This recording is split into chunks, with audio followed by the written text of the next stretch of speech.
Hello guys, welcome to lesson 5 of our module 4 of our Git lifecycle, and in this lesson we are going to see how to pull the changes that are now in the remote server. So far we have seen how to add the changes, how to state the changes, how to commit the changes, and we also push the changes to the remote server. So in these changes we are assuming that our colleague who is working on another laptop and is in another remote location now pulls the changes to his own local machine. So let us see how we can be able to do this. So I'm going inside our folder that we created, and inside this folder I'm going to create now a new folder. So in fact, let us not even create a new folder. What we are going to do, we are simply going to clone our remote server. All right, so let me just open this in CMD. So I'm just going to do git. I'm just going to say git clone. So this is our colleague who is on another machine, git clone, and is cloning our remote repository. So I'm going to clone this, and maybe he names this, let us say git underscore test 2. All right, so I've cloned now our remote repository, and as you can see inside our git course now we have two folders. So now if I cd, if I get into this guy git test 2, this is git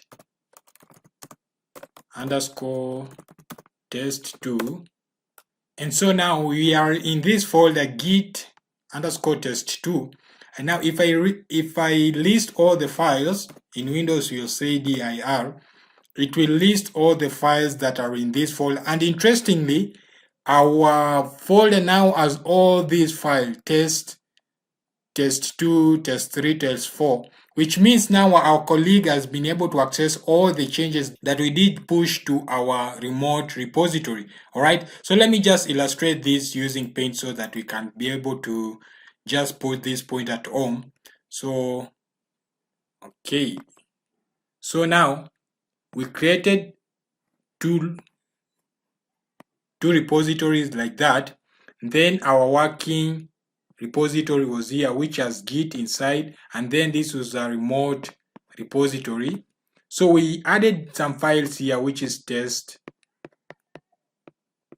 1, wherever test 2, all these files we added to this repository, and then we committed, and then we did push the change to this remote repository. All right, and then our colleague here clone this repository. All right, and then he cloned this repository to git underscore test 2. All right, and this repository now has all the files that we did push here, which is test 1, test 2, test 3, and test 4. All right, so which means so far we have performed successfully nearly all the operation in Git: adding changes, cloning the repository, staging the changes, committing the changes, pushing the changes.